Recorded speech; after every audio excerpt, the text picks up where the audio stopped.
Je vous passe le micro. Ah, Oui, vas-y.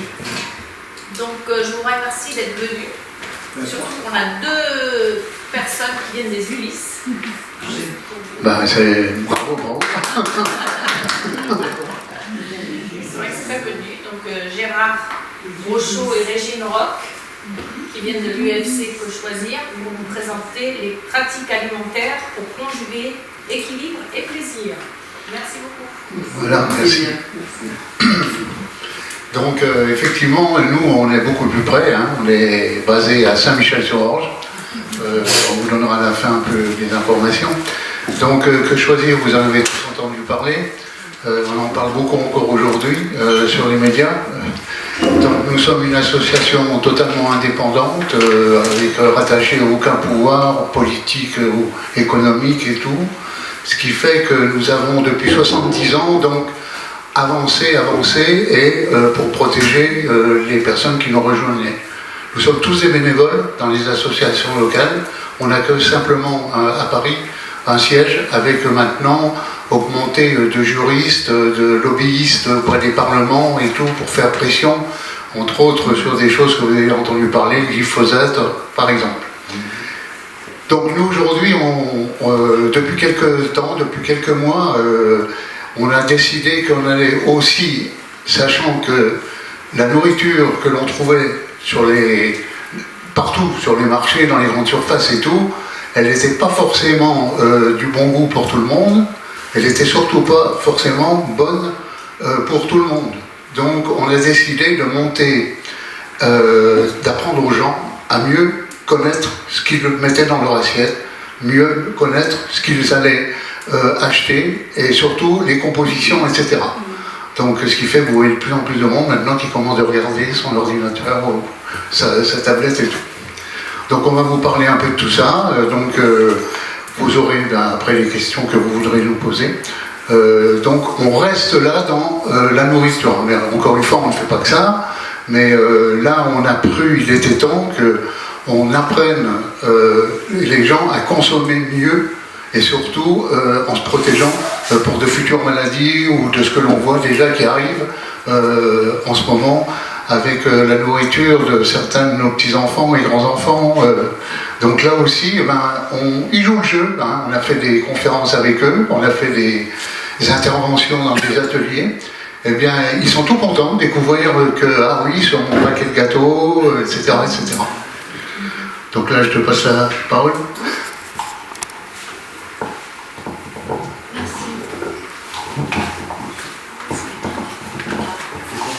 Alors moi je dis un bonjour particulier aux Ulysses parce que j'habite au Molière, donc...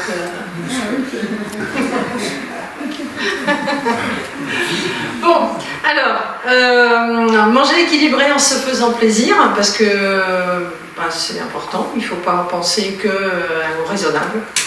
Alors manger équilibré, c'est quoi?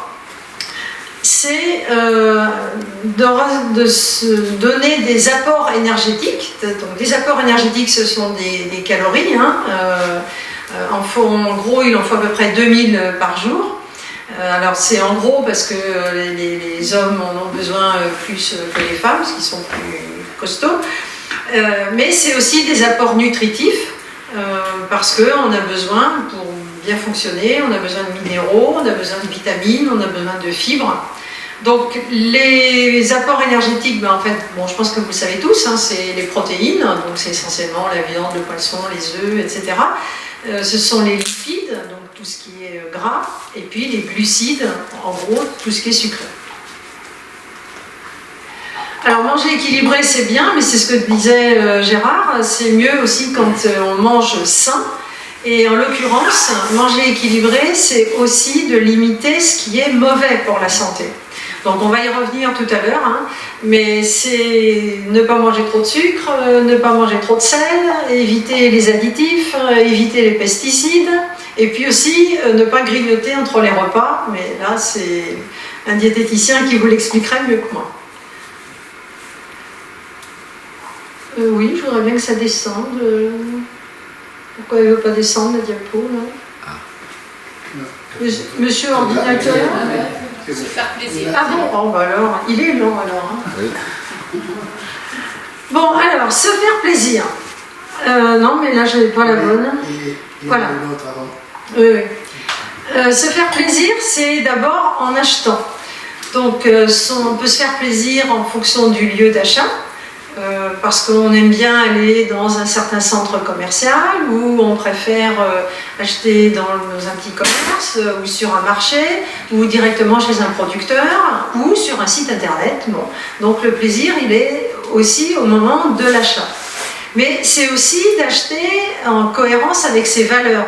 Donc on peut acheter à un certain endroit parce qu'on croit au développement durable et qu'on a envie d'y contribuer, à la consommation responsable. On va acheter plutôt des produits bio, on va plutôt aller dans un petit commerce parce qu'on veut entretenir le lien social. Donc tout ça, ça participe au plaisir. Et également, se faire plaisir, c'est par rapport au prix, c'est-à-dire qu'on a envie aussi d'acheter au juste prix. Alors, se faire plaisir en achetant, c'est une chose. Il y a aussi se faire plaisir en préparant le repas. C'est de cuisiner. Alors, tout le monde n'est pas forcément d'accord, mais il y en a qui prennent plaisir à cuisiner. Donc, c'est faire soi-même. C'est réussir des recettes. C'est savoir ce qu'il y a dedans. C'est aussi de dresser une belle assiette, hein, le côté joli. C'est servir dans un beau cadre, la vaisselle, la décoration de la table, et c'est aussi faire plaisir aux autres. Alors, ça, c'est pas des sujets qu'on va forcément aborder dans la conférence, mais n'empêche que c'est quand même ce qui participe au fait de se faire plaisir en mangeant équilibré. Et puis enfin, c'est se faire plaisir en mangeant, évidemment. Donc, c'est le goût des aliments, c'est l'aspect, parce que des fois, il y a des trucs qui sont très bons, mais un peu ragoûtants. C'est la quantité qu'on mange, c'est le nombre de repas, et puis c'est la satisfaction de manger sainement. Alors, on va s'appuyer sur les recommandations de l'OMS et de ce qui est reconnu. Alors, on a une pyramide ici. On va commencer par le bas, parce que c'est une pyramide, il faut la commenter en commençant par le bas. En bas, ce sont les boissons. Donc les boissons, les recommandations, c'est de dire vous pouvez boire autant que vous voulez, chaque fois que vous avez soif, faut surtout pas vous en priver. Enfin, je parle pas de l'alcool, évidemment. Hein, je précise. D'un seul coup, il y a une idée qui m'est venue. Là. Je me suis dit non, faut pas qu'ils pensent que c'est aussi ça. Non, vous voyez, les petits dessins, c'est un verre d'eau, c'est une bouteille, c'est un café. Bon, voilà, c'est beaucoup plus raisonnable. Bon, ensuite, il y a ce qui est céréales et dérivés. Donc, c'est quoi? C'est le pain, c'est du riz, c'est des pommes de terre, c'est du maïs, enfin, c'est des céréales. Et ça, on dit qu'il faut en manger à chaque repas. Ensuite, il y a les légumes et les fruits. Bon, alors ça, tout le monde le sait, c'est au moins 5 par jour. Bon, ça, on nous a bien mis dans la tête depuis quelques années. Le lait et les produits laitiers. Bon, là aussi, on sait que c'est 3 fois par jour. C'est un apport de calcium. Je précise que quand on parle de lait et de produits laitiers, par exemple, une crème dessert, ça compte pas. D'accord, il y a du lait dedans, mais il y a tellement d'autres trucs. Donc, par contre, un yaourt nature ou un yaourt aromatisé, ça, c'est un produit laitier. Du fromage aussi, et puis évidemment du lait. Hein. Alors ensuite, il y a tout ce qui est protéines, même s'il y a des protéines aussi dans les autres parties, là, mais les viandes, les poissons, les œufs, ce qu'on recommande, c'est 1 à 2 fois par jour. Il y a les matières grasses. Les matières grasses, vous savez ce que c'est. Il faut en manger, hein, de toute façon, mais pas trop. Et puis le sucre et les produits sucrés, c'est bien, mais il ne faut pas trop en manger non plus. On va revenir sur tout ça après. Oui, alors là, c'est pas ça que je voulais. Hop. Alors, il y a des particularités à partir de 55 ans. Bon, les gens appellent ça les seniors, enfin bon, c'est comme on veut. N'empêche que le corps, il change hein, à partir de 50 ans. Et donc, on va manger aussi en pensant qu'il faut absolument maintenir sa masse musculaire. Donc, ça veut dire qu'il faut continuer de manger les protéines. Il faut contrer la perte osseuse. Bon, alors ça, c'est surtout les femmes, l'ostéoporose. On sait que donc il faut manger du calcium. Il faut prévenir le diabète. Donc là, c'est le sucre. Protéger son cerveau, c'est très important. C'est pas seulement de faire des mots fléchés, c'est aussi en mangeant équilibré qu'on protège son cerveau. Et puis, à partir de 55 ans, il y a des choses qui changent dans le corps. Bon, ben voilà, c'est comme ça, c'est naturel. Donc, il faut prendre en compte ces changements du métabolisme, en l'occurrence. On digère moins bien, on mastique moins bien. Enfin bon, il y a des trucs qui fonctionnent moins bien qu'avant. Bah, voilà, donc, ça veut dire qu'il faut être plus attentif à ce qu'on mange. Et puis, ben, il faut bouger. Parce que ça aussi, tout le monde le sait, mais c'est pas toujours facile à faire. Donc les besoins alimentaires des seniors, c'est de maintenir l'apport de protéines et de calcium. Donc ça c'est ce qu'on a vu tout à l'heure, c'est pour les os, pour la masse musculaire. C'est de favoriser les fibres et les vitamines, donc les fruits, les légumes. Repérer les aliments qui sont difficiles à digérer. C'est pas la peine d'en manger trop si on sait qu'on en a pour 3 jours à digérer.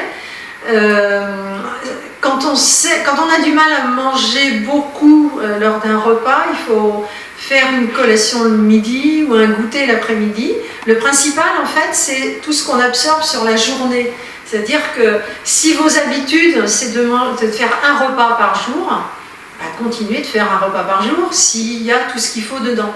Si par contre, vous dites « moi, j'ai jamais faim », et bien ok, ben vous mangez plusieurs petites fois et au total avec ce qu'il faut. Voilà.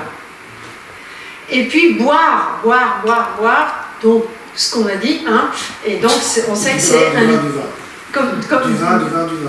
Pas trop quand même. Pas trop quand même. Bon, alors, ce que disait Gérard, c'est bien de dire il faut des protéines, il faut du calcium, tout ça, mais comment je le sais ? Comment je sais que ce que je mange, ben, ça contient ce qu'il faut? Bon, donc en fait, il faut qu'on sache ce qu'on achète. Et pour ça, il faut apprendre à lire les étiquettes. Alors, c'est pas une mince affaire. Il faut souvent une loupe. D'ailleurs, j'ai vu dans le film que tu m'as passé l'autre fois, alors je ne sais plus si c'est en Australie ou aux USA, mais sur les caddies, dans les grands magasins, il y a une loupe qui est sur le côté là, et donc les gens quand ils prennent le truc, ils passent sous la loupe et ils voient ce qu'il y a. Et j'ai dit tiens c'est pas mal ça, hein. Ah ouais, on devrait œuvrer pour que ça se fasse. J'ai honte parce qu'en moment on en avait en petit cadeau à offrir, et puis on a tellement eu de succès avec les 70 ans qu'on n'en a plus, donc on va recommander, parce que c'est vrai que c'est une petite carte que l'on met comme une carte bancaire, on la met dans son porte-monnaie, puis on peut regarder. Oui, mais en fait, quand c'est sur le caddie, c'est encore plus pratique, parce que tu as le caddie comme ça, tu prends ton pain de mie, tu le passes là, hop, et puis... Donc c'est vraiment pratique. Si jamais tu le présentes à Carrefour, tu fais signer un copyright pour nous, hein, parce qu'ils sont encore récupérés. Ah ouais, t'as raison. Bon alors, apprendre à lire les étiquettes, donc avec une loupe. Mais non, je plaisante pas, parce que le problème c'est que c'est écrit tout petit. Et alors bon, il y a des fois sur des aliments c'est gros comme ça, donc c'est sûr que ça peut pas être écrit en gros. Mais enfin bon, c'est vraiment parce que c'est obligatoire qu'ils le mettent, hein, parce que. Bon, alors sur les étiquettes, il y a la liste des ingrédients, bon ça vous le savez, et puis les valeurs nutritionnelles qui sont souvent indiquées aussi. C'est quand ça veut. Non mais je sais pas ce qu'il fait là. Monsieur ordinateur. Ah, ça y est, du coup ils m'ont fait 2 d'un coup. Ouais. Bon. Alors, les ingrédients, je pense que vous le savez tous, mais bon, je vais le redire quand même. Les ingrédients, ils sont indiqués dans la liste. La liste est dans l'ordre décroissant. C'est-à-dire que l'ingrédient qui est le plus présent, c'est celui qui est en numéro 1. Et puis après, c'est celui qui est un peu moins. Donc, là, en l'occurrence, on a pris un exemple de tomates farcies de White Watcher, tant qu'à faire, hein. Et on se dit, ah, des tomates farcies, super, je vais manger des légumes et je vais manger de la viande.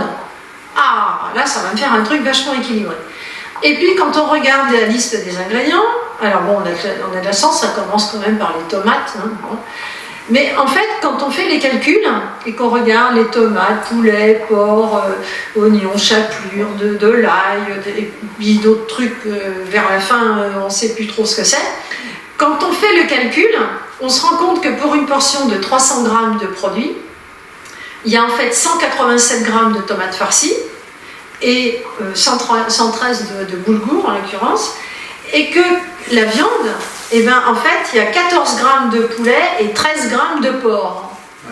Donc, en fait, sur 300 grammes de produits, finalement, on n'a que 27 grammes de viande. Et 27 grammes de viande, en gros, c'est 15-20 grammes de protéines. Donc, ça ne fait pas des masses.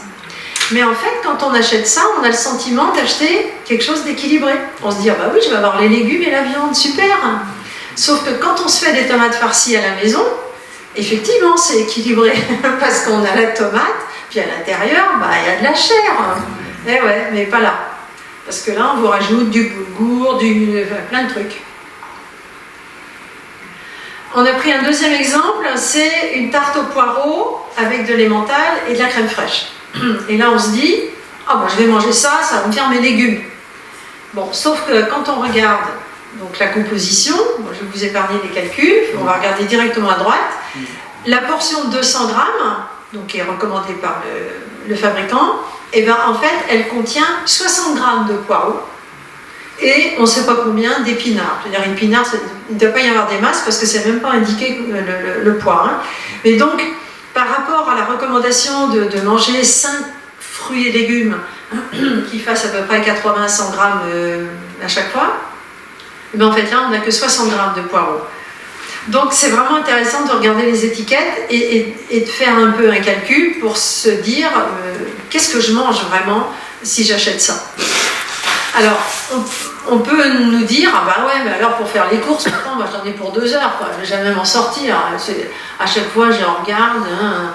Bon alors en fait le conseil c'est de dire continuez d'acheter ce que vous avez l'habitude d'acheter. Je veux dire, c'est pas parce que vous allez changer un jour que ça changera la face du monde. Mais par contre, chez vous, tranquillement, bah, vous regardez, vous lisez, et là vous dites ah bah j'en rachèterai pas de ce truc-là. Voilà. En fait, c'est ça, parce que sinon on va pas passer 3 heures dans le magasin non plus. Hein. Donc lire les étiquettes, voilà, c'est terrible ça. Alors ensuite, sur les étiquettes, il y a les valeurs nutritionnelles. Donc on vous indique un nombre de calories ou de kilojoules, enfin bon, en général on parle de calories. Hein. On vous indique aussi le taux de protéines, les fibres souvent aussi, hein. Et on parle de pourcentage des AQR. Alors AQR c'est apport quotidien recommandé. C'est-à-dire que les autorités de santé ont déterminé que pour un adulte, je dirais d'une taille normale, eh bien, il devrait en gros consommer tel nombre de calories, telle quantité de protéines, de glucides et de lipides. Et donc, sur l'aliment, on va vous dire, eh bien, cet aliment, il comporte 30% de l'apport quotidien recommandé, ou 90%. Bon, alors là, vous dites, bah, ça y est, si je le mange, ça y est, je suis bon. Mais ça vous permet aussi de vous caler par rapport à ça. Parce qu'il nous faut des repères aussi, hein, sinon on ne sait pas du tout ce qu'il faut.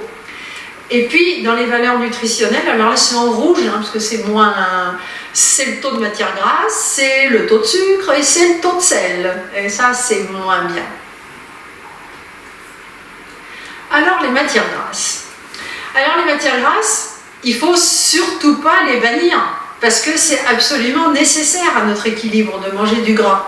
Je veux dire, quelqu'un qui ne mange plus de gras, c'est pas seulement qu'il devient sec, hein, c'est qu'au bout d'un moment, il meurt, hein, parce que de toute façon, il nous en faut.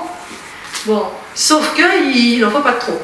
Alors, là, il y a un repère à avoir, hein, c'est que quand vous avez un produit qui contient au moins 10% de matière grasse, ça veut dire qu'effectivement, vous avez un produit qui est gras. Bon, mais c'est pas pour autant qu'il ne faut pas le manger, hein, on est bien d'accord.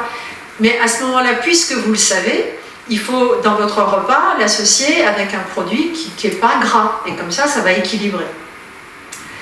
Alors, autre chose, hein, bon, forcément, vous avez tous entendu parler des oméga 3, des oméga 6, des oméga 9. on dit ça c'est bon, il y a des oméga 3, etc. Alors, en fait, effectivement, ils sont très bons, ces lipides oméga 3, 6 et 9, mais ne cherchez pas systématiquement des produits où il y a énormément d'oméga 6. C'est pas la peine parce qu'en fait on en consomme trop. Par contre, regardez ceux où il y a des oméga 3. Voilà. Hein. Alors les graisses à privilégier, je pense que vous le savez, mais ça vous permet aussi quand même de rappeler tout ça. Bon, c'est l'huile d'olive, c'est l'huile de colza, l'huile de noix, de noisette. Les fruits oléagineux, allez-y autant que vous voulez, il y a plein de trucs dedans, des vitamines, des minéraux, il y a tout ce qu'il faut, donc c'est les noix, les amandes, les pistaches.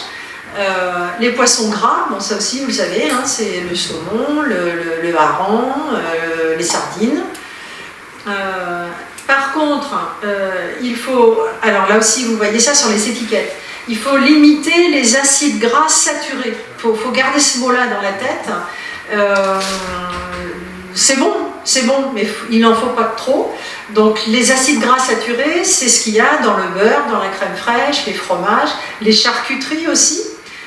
Donc là, on sait qu'il faut se limiter à 30 grammes maximum par jour. Et autre chose qu'il faut garder dans votre tête, quand vous voyez dans la liste des ingrédients sur une étiquette, un truc où c'est marqué matière grasse partiellement oxygénée, ça c'est pas bon. Ça, faut l'enlever là. Faut pas le mettre dans le caddie. Et puis pour info, les beurres allégés, les crèmes fraîches allégées, on se dit oh c'est bien, ça doit être moins gras, tout ça, ça va être bon.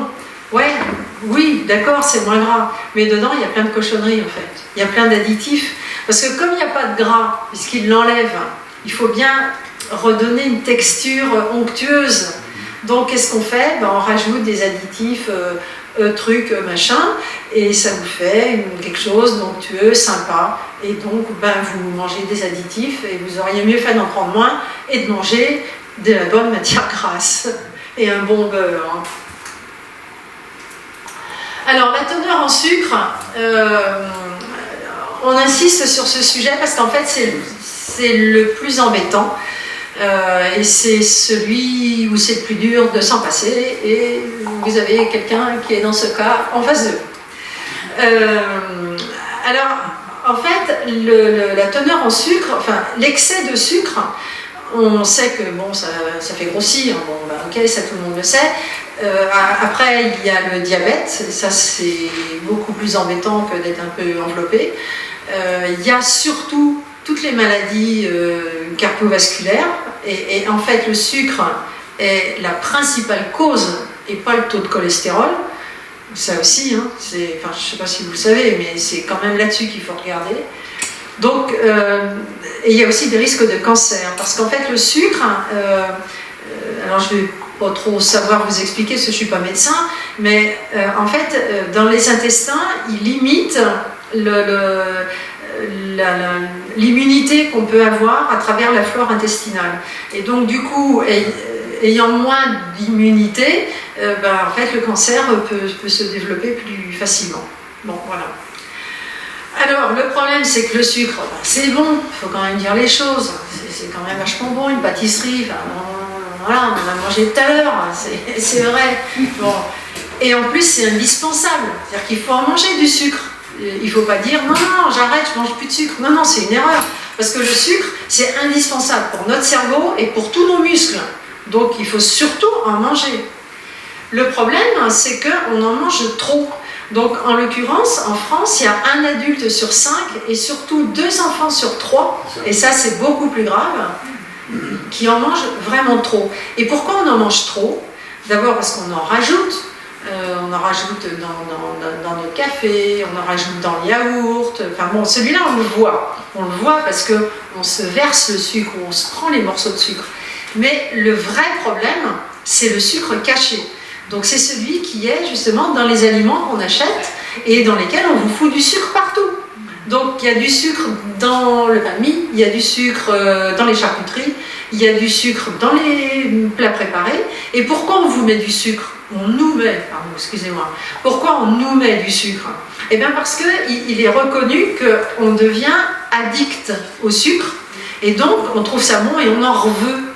Et en plus de ça, le sucre, ça coûte moins cher que des légumes ou de la viande. Donc, dans les plats préparés, dans tous les produits ultra transformés, les industriels, ils nous mettent du sucre. Parce que ça coûte moins cher, et en plus de ça, on va trouver ça bon, et on en rachètera. Et voilà. Donc, les conséquences de l'excès, on a vu. Alors, les industriels nous proposent des produits allégés en sucre. Hein, on l'a tous vu, ça, sur les étiquettes. Alors, allégé en sucre, ça veut dire quoi? Ça veut dire que ce produit, il en contient 30% de moins que les produits équivalents. Alors ça, c'est réglementé, hein, évidemment. Mais donc, ça ne veut pas dire qu'il n'y en a pas. Hein. Et surtout, alors, on peut en prendre, bien sûr, mais il ne faut pas se faire avoir et se dire « Oh, c'est allégé en sucre, je peux en prendre le double. » Non, non, non, non, il ne faut pas. Si vous prenez un allégé en sucre, prenez-le, mais la quantité que vous auriez prise normalement.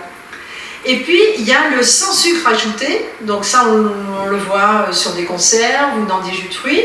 Donc, ça veut dire que ça ne contient que le sucre qui est présent naturellement dans l'aliment brut. Hein. Donc, c'est effectivement à préférer aux autres produits.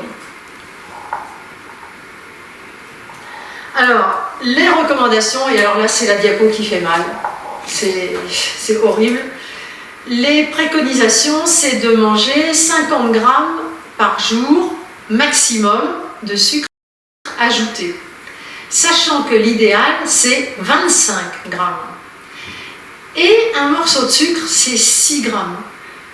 Une cuillère à café, c'est 4.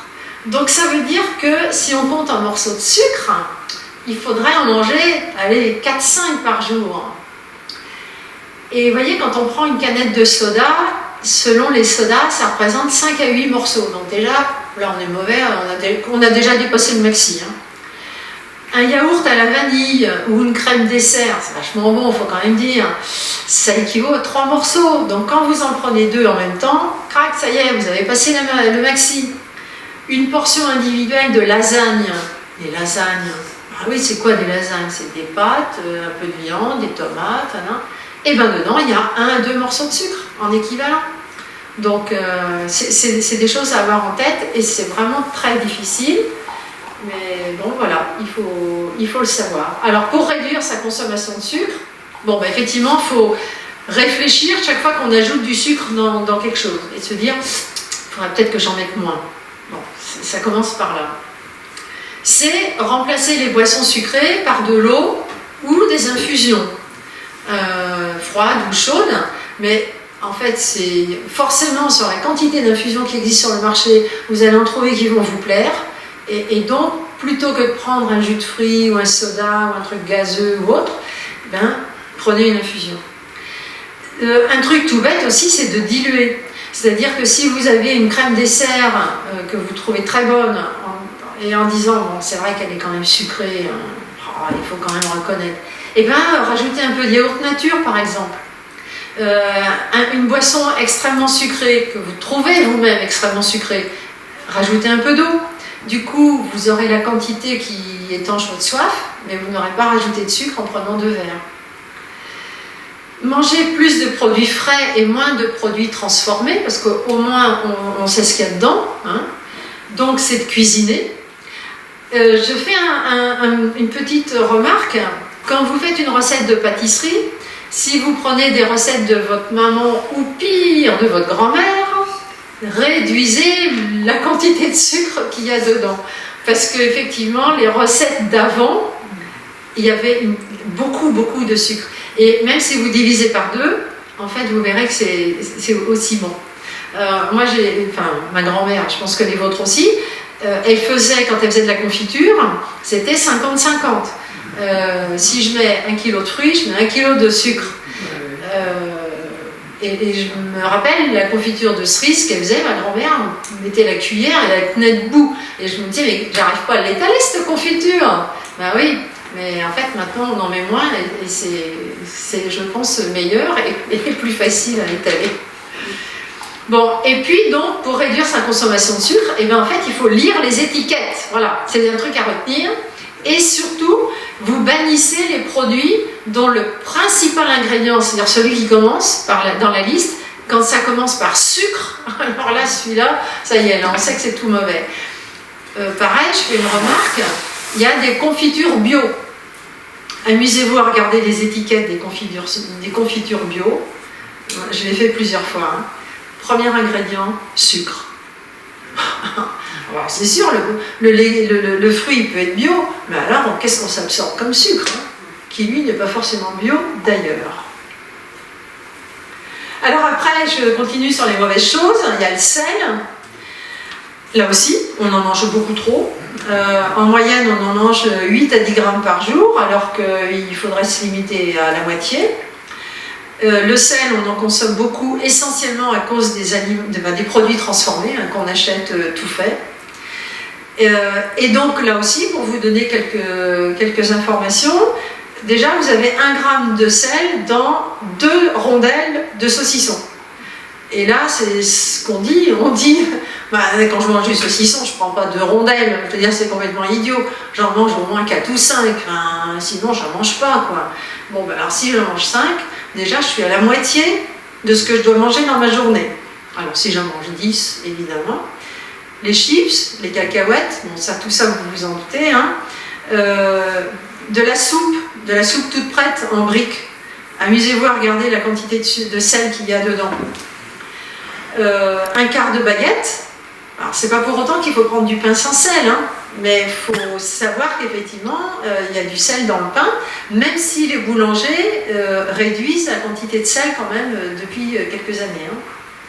Et puis une part de pizza. C'est vrai qu'une pizza c'est super bon, mais qu'est-ce que c'est salé?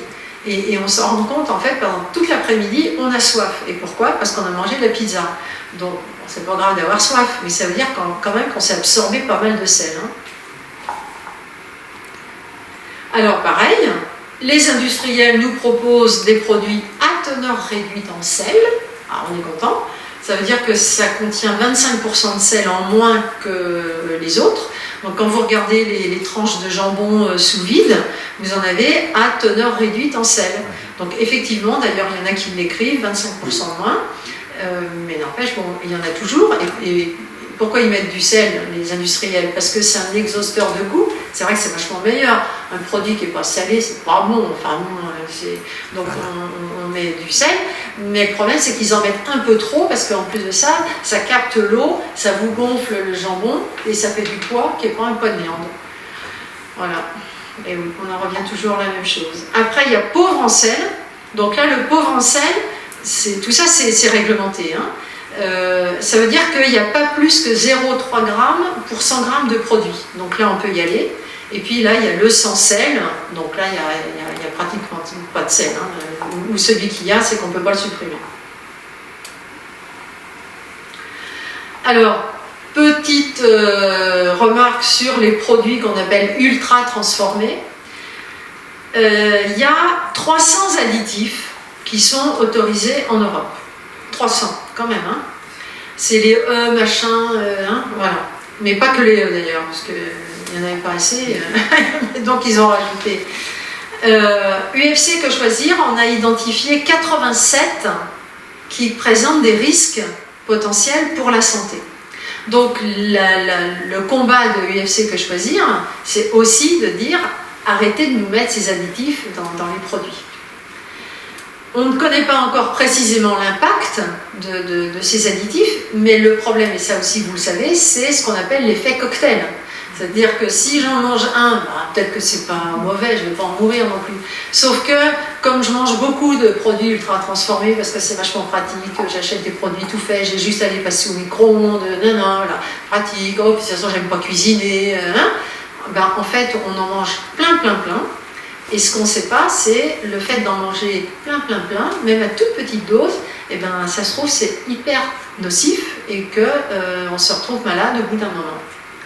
Donc par précaution, privilégiez les produits qui sont sans additifs, ou en tout cas quand vous lisez, on en revient toujours sur l'étiquette, quand vous lisez la liste des ingrédients et que vous voyez que la liste elle est longue comme ça, et qu'il y a du E401, E420, E900, et oh là là, on se dit celui-là, là c'est... J'oublie, j'en prends un autre. Bon, là, c'est quand ça veut, hein. C'est marrant, et des fois, voilà, ça y est. Alors, autre chose, il y a les produits allégés, les produits enrichis. Vous savez, c'est enrichi en fer, enrichi en calcium, enrichi en ceci, hein. Alors, en fait, là aussi, hein, c'est UFC que choisir d'après toutes les études qui sont faites. Ces produits-là, ils sont inutiles si vous mangez équilibré. Alors, par contre, si vous avez une carence parce que votre corps il assimile pas ou mal le calcium ou je sais pas quoi, là c'est différent. Parce qu'effectivement, on va dire, bah, faut que je m'en rajoute, donc je vais prendre un aliment qui est riche en magnésium ou autre. Mais si vous n'avez pas de carence particulière, ben, manger équilibré, c'est parfait et c'est pas la peine d'aller dans les produits ceci et cela. Et en plus, ce qu'il faut savoir, c'est que ces produits-là, très très très souvent aussi, ils contiennent des additifs. On en revient toujours à la même chose. Alors après, il y a ce qu'on appelle les allégations. Les allégations, c'est ce qui figure sur les étiquettes, où on vous dit que... donc c'est une allégation nutritionnelle, c'est du genre donc riche en calcium ou correspond à 30% de vos apports quotidiens recommandés en vitamine C. Vous voyez, il y a des trucs comme ça qui sont écrits, alors évidemment pour vous faire acheter, hein, bon, faut quand même dire les choses. Donc ça c'est une allégation nutritionnelle. Donc une allégation c'est une caractéristique du produit qui est mise en avant par l'industriel. Et puis il y a les allégations de santé. Alors on vous écrit les oméga 3 réduisent les risques cardiovasculaires. Ah oui, on peut toujours l'écrire, hein, mais c'est pas pour autant qu'il y en a plus dans le produit. Hein. Ou bien le calcium prévient l'ostéoporose. Ah oui, mais c'est pas pour autant que dans le produit il y en a plus que dans celui d'à côté.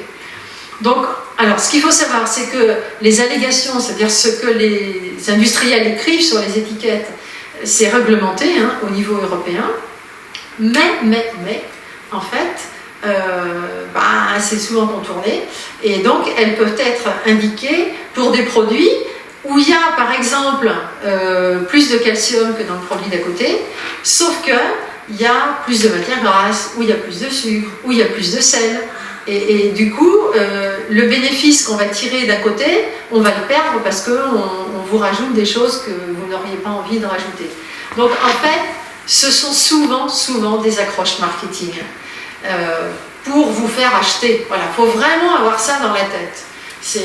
Donc il ne faut pas se faire avoir. Vous savez, c'est comme les crèmes anti-rides. Bon, on en met, oui, mais qu'est-ce que ça ferait si j'en mettais pas? Je sais pas, je ne veux pas essayer, mais bon, mais là, c'est pareil, accroche marketing. Bon, c'est quand ça veut, mais moi je sais ce qu'il y a après, hein, mais pas vous. Voilà, ça y est. Alors, les régimes végétariens ou les régimes véganes, là aussi, c'est de dire, bah, tiens, voilà quelque chose d'équilibré qui devrait être pas mal. Alors, ce qu'il faut savoir, c'est que d'abord, c'est pas forcément un gage de bonne santé, parce qu'il y a des risques de carence. Donc des carences en fer, des carences en vitamines, notamment la vitamine B12. Il y a des carences en acides gras essentiels, il y a des carences de calcium. Donc ça veut dire qu'il faut absolument compenser en mangeant d'autres choses que vous ne trouvez pas dans les légumes, ou alors surtout les véganes, qui là c'est encore plus restreint.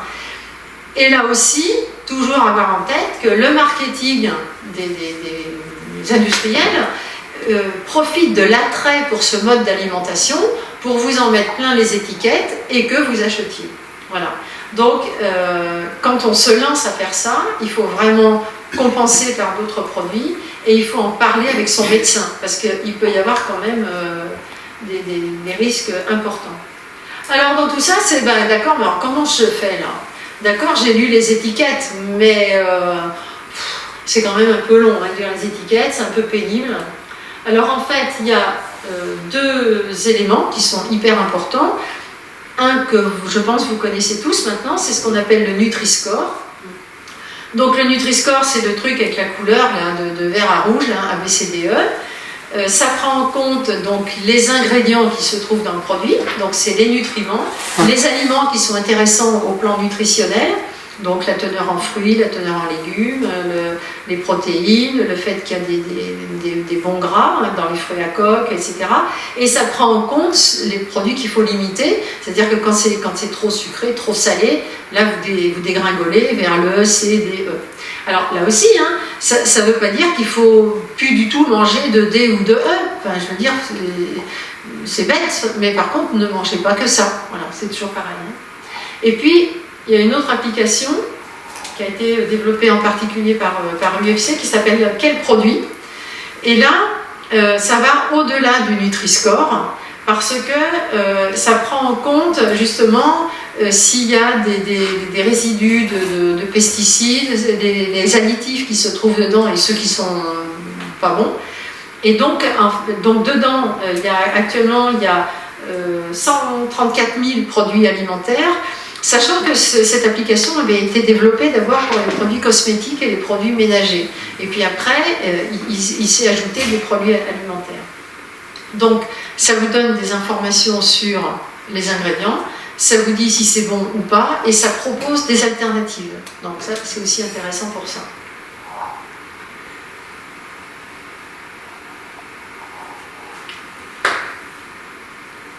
Bon, c'est quelque chose, hein. C'est quelque chose.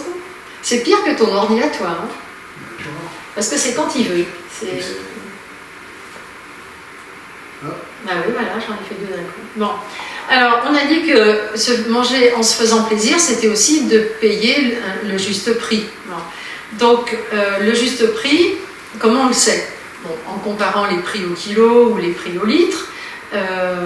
Il faut savoir aussi que les valeurs nutritionnelles d'un produit, c'est pas toujours meilleur en achetant un produit de marque par rapport à un produit discount. Amusez-vous à comparer et vous verrez que c'est souvent la même chose. Donc à la limite, c'est le goût hein, qui va vous permettre de dire je prends celui-là ou celui-là. Acheter des fruits et des légumes de saison. Alors on a des petits fascicules là sur la table que vous pourrez prendre tout à l'heure qui indiquent les saisons des fruits et des légumes. Parce que quand on habite en ville et qu'on n'a pas de jardin, comme maintenant en magasin on trouve de tout le temps, on a l'impression qu'il y a tout le temps.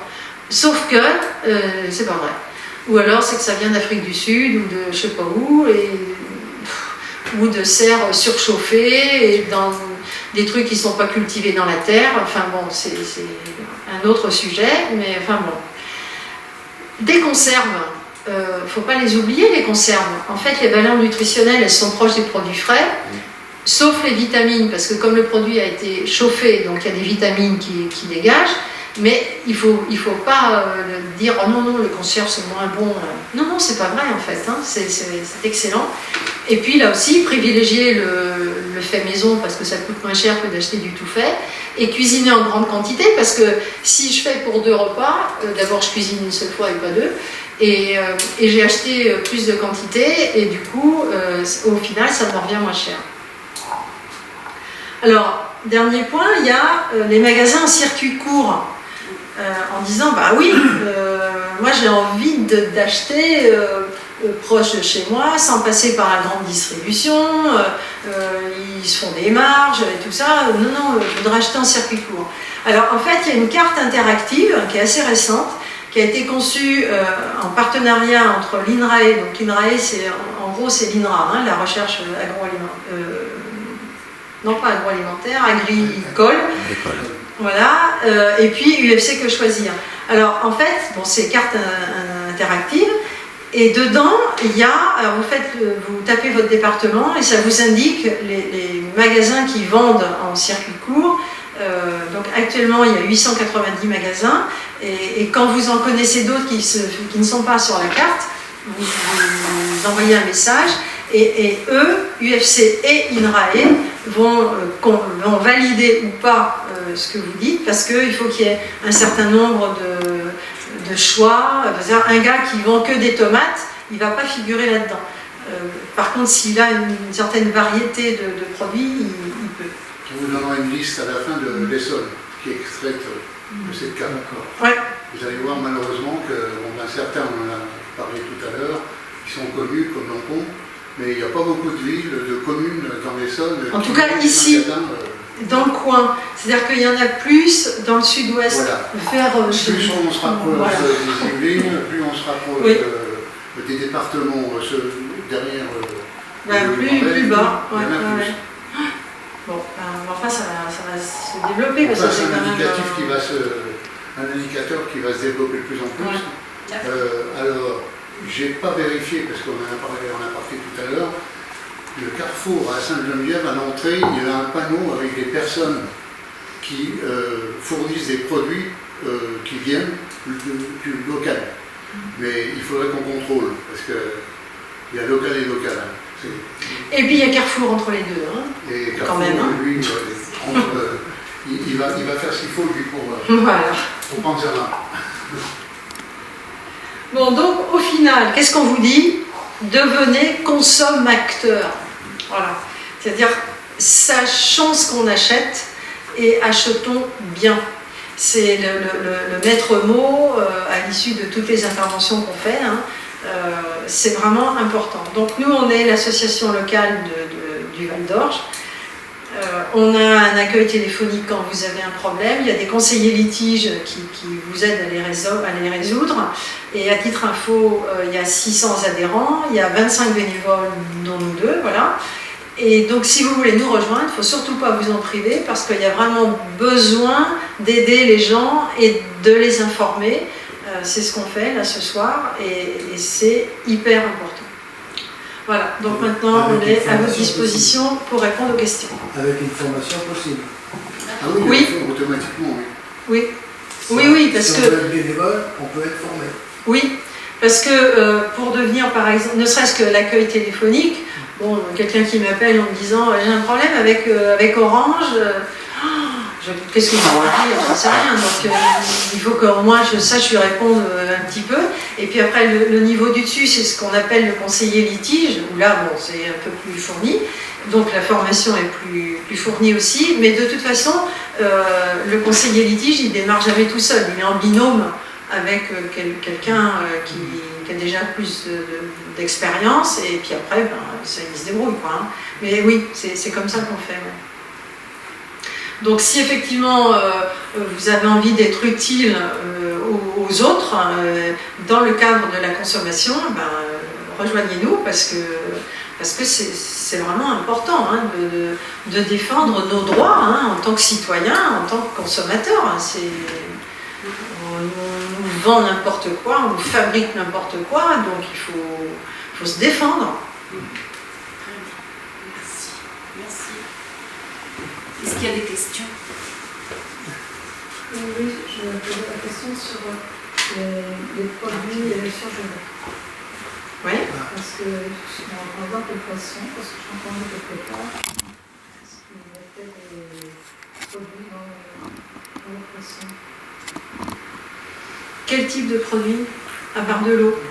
Oui, c'est ça, de l'eau, mais je pense que vous disiez autre chose, mais je sais plus, j'ai entendu ça il n'y a pas longtemps. Alors, il y a certains poissons, enfin moi c'est parce que je regarde souvent les émissions un peu peut-être comme vous, hein. Il y a des poissons qui viennent de Chine, en l'occurrence c'est quand même la grande majorité, d'ailleurs il faut le savoir, hein, tous les produits surgelés, poissons, c'est des élevages en Chine, hein, énormément, depuis très longtemps. En fait, d'abord ils mettent de l'eau, parce que comme ça fait plus de poids, et d'ailleurs quand on le fait cuire dans la poêle, il y a plein de flotte qui sort, hein. Enfin, je pense que vous le constatez aussi. Et je crois qu'ils rajoutent des choses pour mieux conserver entre le moment où c'est pêché et le moment où c'est surgelé. Ouais. Et notamment les crevettes. Le pire, c'est les crevettes. Ah oui. Ah oui, oui.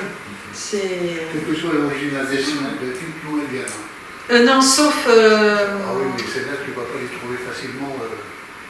Ben, il y a les crevettes bretonnes, quand on les achète en Bretagne, celles-là on sait qu'elles sont bonnes. Oui. Il y en a d'autres, je crois que c'est pas de la Martinique aussi, qui sont... Madagascar aussi. Oui, Madagascar. Non, pardon, excusez-moi. Non, c'était là, c'était Madagascar, c'était pas Martinique. C'est vraiment... Mais sinon, les produits surgelés, enfin bon, légumes, etc., sauf si il y a des malfaçons, on va dire, mais sinon ils sont aussi bons que des produits frais. Et les produits bio, les légumes bio qui viennent d'Espagne? Ils ont. Bon, ça s'améliore l'Espagne. Mais ça s'améliore, mais la culture est toujours un peu hors sol, beaucoup plus que chez nous. Or, une culture hors sol, ils sont obligés de faire intervenir des produits. Mais ils ont la norme bio européenne telle qu'elle est reconnue. Déjà. Parce que avant, c'était pas ça. Les fraises qui poussaient dans le sud de l'Espagne sur des anciennes usines. C'est bien comme exemple. C'était vraiment pas terrible. Mais si on en revient aux cultures hors sol, par exemple, je crois que ça doit être 90% des tomates qu'on achète produites en France sont produites hors sol. Les Savéoles et compagnie là, qui ont maintenant le quasi-monopole des tomates, c'est dans des serres chauffées et hors sol, donc dans des gouttières, avec de l'eau, des nutriments, et vas-y que je te pousse. Donc toutes les tomates sont les mêmes et elles n'ont pas de goût. Alors pourquoi elles n'ont pas de goût? Alors ça, moi j'ai appris ça, donc je partage ce que j'apprends.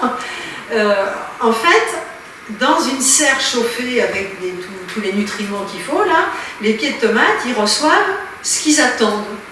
Donc les trucs pour bien pousser, pour faire des tomates. Mais en fait, pourquoi une tomate qui est dans votre potager ou dans le mien, elles vont avoir du goût? C'est que le pied de tomate, il doit lutter contre les variations de météo. Donc quand il pleut, quand il se met à faire froid, quand il fait vachement trop chaud et tout, le pied de tomate, il lutte contre ça pour continuer de pousser. Il est vivant. Il est vivant. Et du coup, en fait, mais c'est reconnu scientifiquement, hein, c'est que du coup, c'est ce qui fait que la tomate va avoir du goût. Parce qu'il y a eu cette lutte, entre guillemets, alors que dans les serres chauffées pile poil à 20,3 degrés, enfin je dis un chiffre au pif, et avec la quantité pile qu'il faut de nutriments et la bonne lumière et que je t'éteins à 7h15 et tout, en fait la tomate, elle n'a rien à faire. Rien. On lui donne la lumière, le son, il y a des trucs avec la musique, elle a les nutriments, elle a l'eau, la chaleur. Je me développe, tranquille. Cool. Voilà, cool, et du coup, je te fais de la tomate qui n'a pas de goût. Je vous donne un exemple tout récent. Bon, avant, je faisais du jardin, j'en fais plus, j'ai plus le temps. Là, ils viennent de changer complètement la présentation des rayons dans beaucoup de grandes surfaces, où ils ont mis d'un côté les produits qui sont donnés comme des bons produits, hein, bio et tout, des produits qui viennent de pays qui respectent un certain nombre de critères, et puis l'autre, c'est tout. Bon, j'ai acheté des tomates il y a 15 jours. Les tomates, au bout de 15 jours, elles étaient bien fermes et tout. Vous pouvez venir chez moi, elles sont toujours aussi fermes. C'est pas possible. C'est pas possible. Normalement, quand on cultive ces tomates dans un jardin et tout, on les ramasse. Bon, déjà, la peau, elle s'en met plus facilement, n'est-ce pas, madame? Sauf quand il fait très soleil. Oui, voilà, elle s'est renforcée. Mais avant, à un moment donné, ça pourrit. Et là, ça pourrit pas.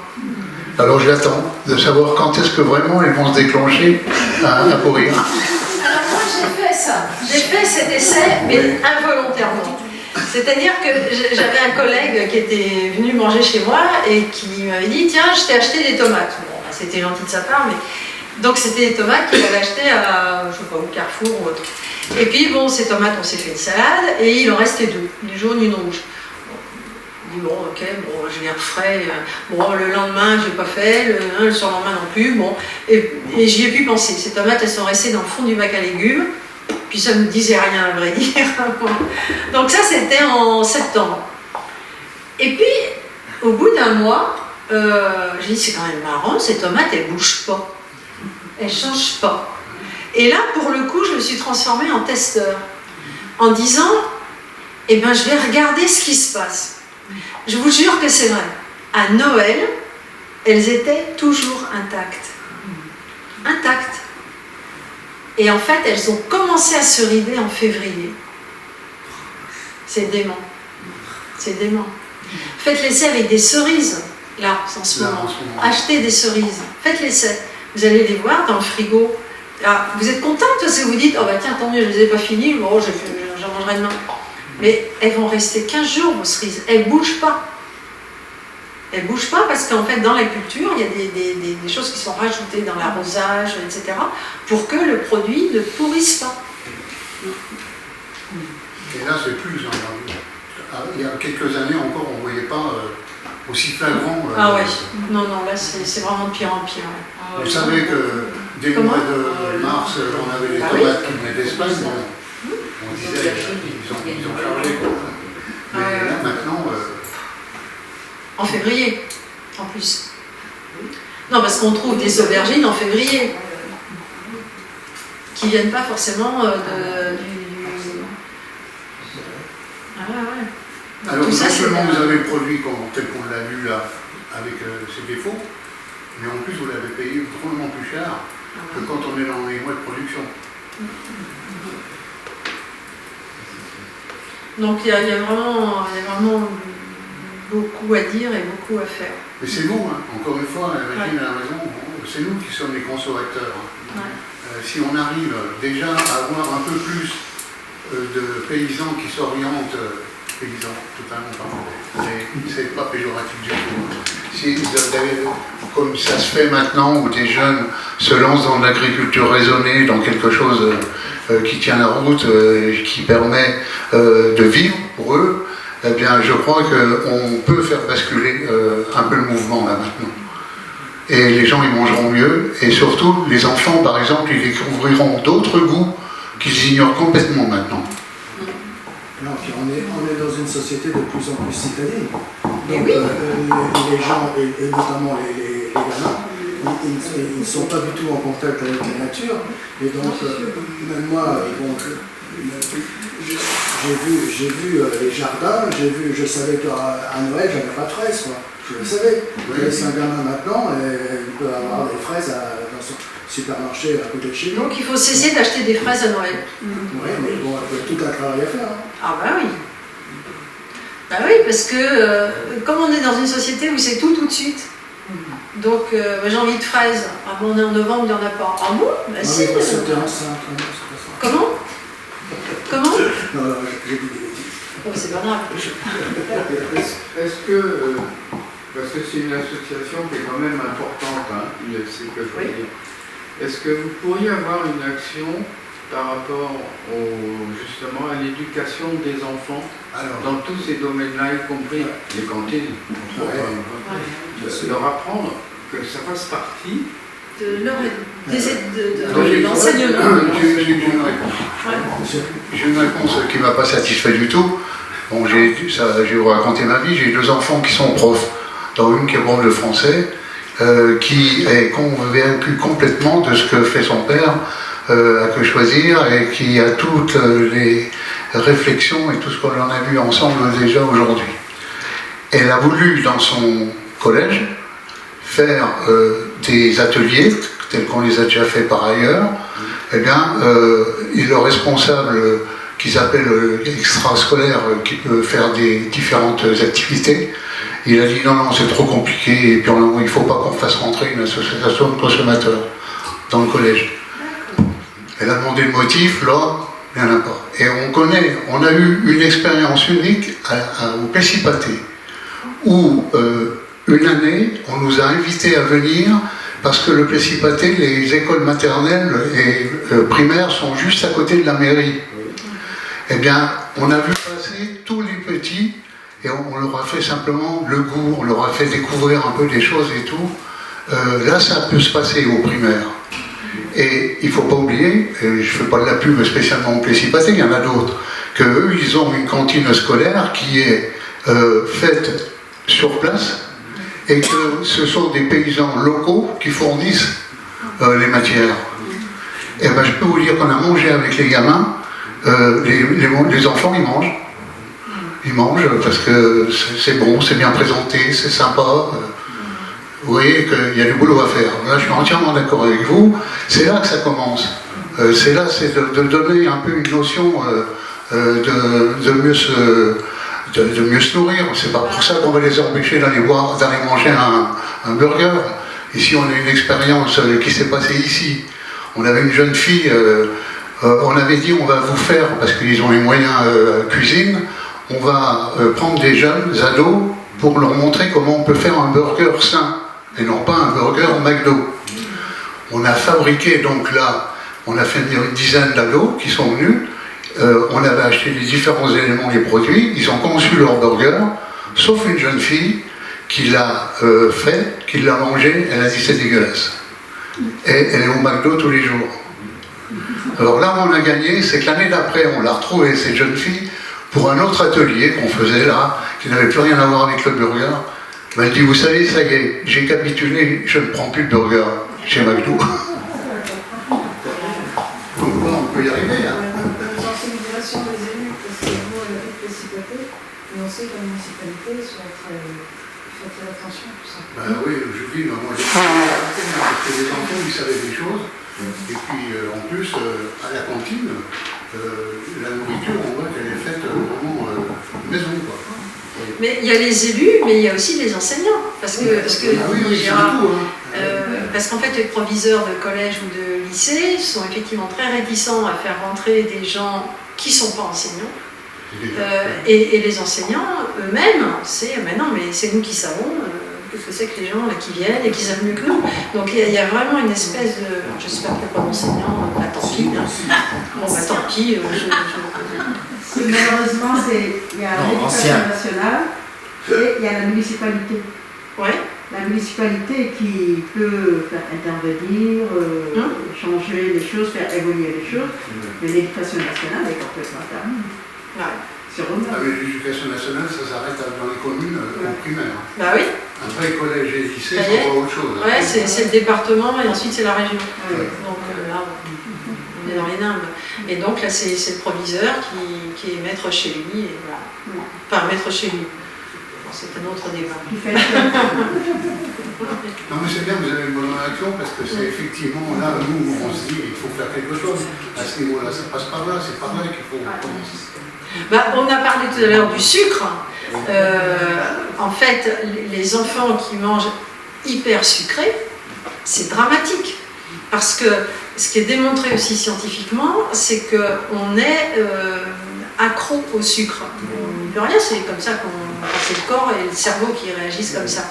Mais plus on mange sucré petit, plus on aura encore envie de plus de sucre au fur et à mesure qu'on grandit et qu'on devient adulte, et plus ce sera dur de s'en déshabituer. Et donc ça veut dire que tous les gamins qui mangent vachement sucré actuellement, y compris à 2 ans, 3 ans, sans aller à 10-12 ans, en fait ce sont de futurs adultes qui vont être malades, ils vont avoir des tonnes de trucs, ils vont avoir du diabète, ils auront des problèmes cardiaques, ils attraperont plein de cochonneries, enfin, c'est dingue. Ouais, celui-là, nous, je ne sais pas si vous l'avez vu, je ne me rappelle plus si on l'a passé à Carnet ou ailleurs, Sugarland. Le film Sugarland est très très indicatif. C'est quelqu'un un Australien, qui comprend qu'il est en train de manger sucré, que ça se passe comme ça dans son pays et tout, et il décide, avec l'accompagnement médical, de diminuer et d'arrêter pratiquement de manger sucré, du moins rajouter. Eh bien, le film, il est terrible, parce qu'à la fin, il a gagné, mais ils l'ont arrêté avant, parce qu'il commençait d'avoir des gros problèmes au niveau cardiaque et tout. Ah non, en fait, ils mangeaient de plus en plus sucré. Voilà, et ils l'ont laissé prendre et manger, et il a continué, et puis bon, ça s'est mal terminé, et ça a failli mal se terminer, heureusement à la fin il s'en est sorti. Et je voulais vous indiquer aussi, je ne sais pas si c'est dans ce film-là ou dans un autre, les Mexicains. Les Mexicains, ils sont inondés de Coca-Cola. Au Mexique, il y a des sources d'eau très peu. Contrairement à nous, ils ont très peu d'eau pour se nourrir. Les États-Unis, Coca-Cola a acheté tous les puits, tout ce qui existait en eau. Vous rentrez dans un magasin à Mexico, dans n'importe quelle ville de Mexique, vous avez des piles de coca à l'entrée et vous avez l'eau derrière qui vaut 10 fois plus cher dans des petites bouteilles. Cherchez l'erreur.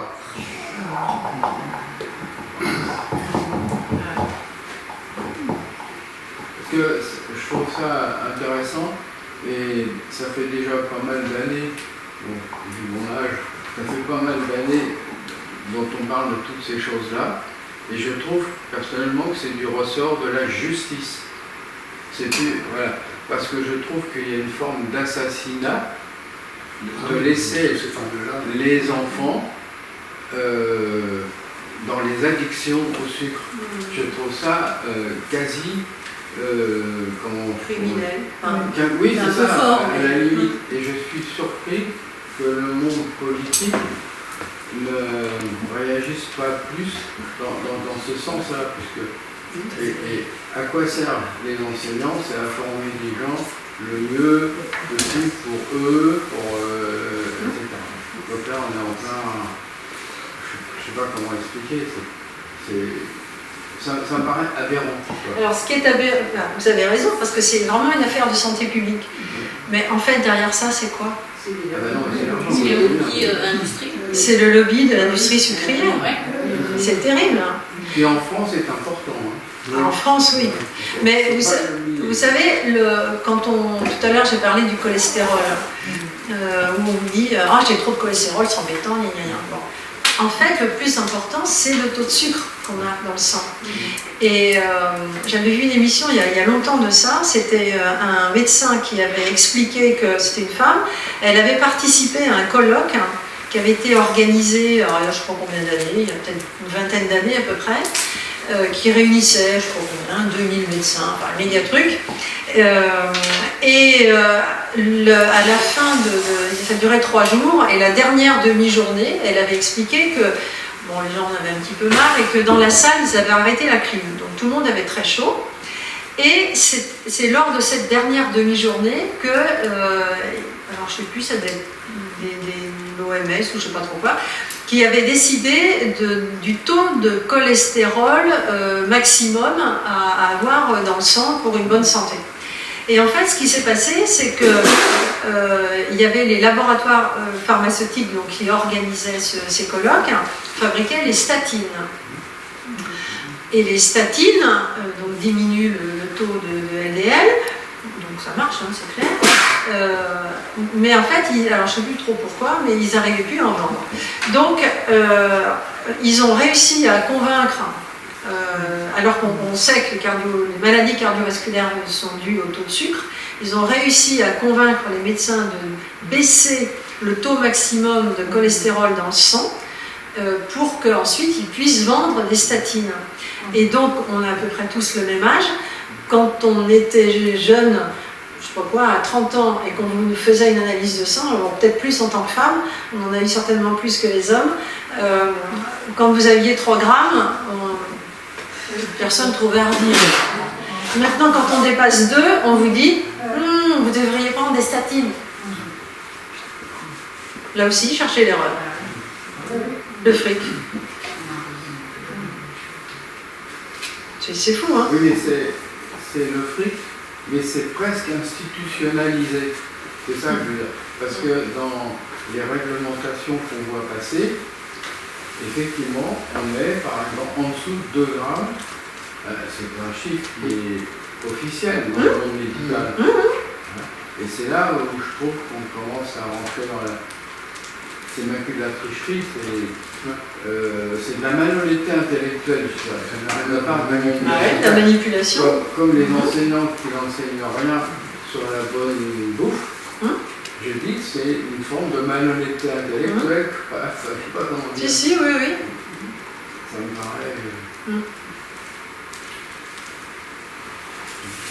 Donc, devenons consomme-acteurs. Ce qui ne veut pas dire que moi j'ai un bon comportement. Hein. C'est moi si vous saviez. Non, on est conscient déjà, ça commence par là. Non, oui, Non, voilà. c'est vrai, on est conscient. L'histoire de dire dans une canette, il y a l'équivalent 5 à 6 morceaux de sucre. C'est pas non. Ah ouais, quand même.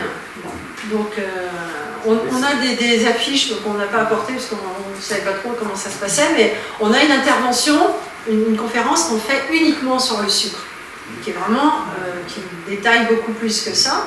Et on a des affiches que les gens peuvent regarder pour voir tel aliment, ça correspond à 2 morceaux, ça c'est 3, ça c'est 1, ça c'est 5. C'est effarant, c'est hyper culpabilisant d'ailleurs. C'est horrible. Parce qu'on dit, oh, mais quand je mange ça, mais j'en prends le double. Ah bah oui, bah, voilà. Mais bon, il faut déjà le savoir. Oui. Vous parlez d'une émission à la télévision avec justement fait l'expérience du sucre avec des enfants.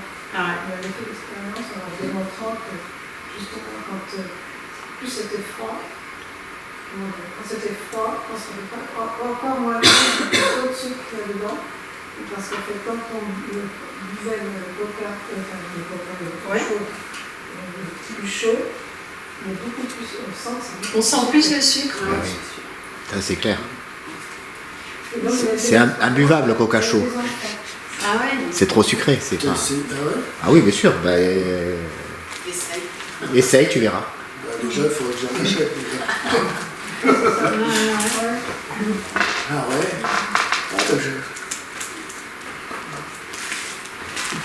Bon, donc il y a à lire et il y a à faire. Merci. Bon, en tout cas, merci. Merci à vous. Merci. Bravo.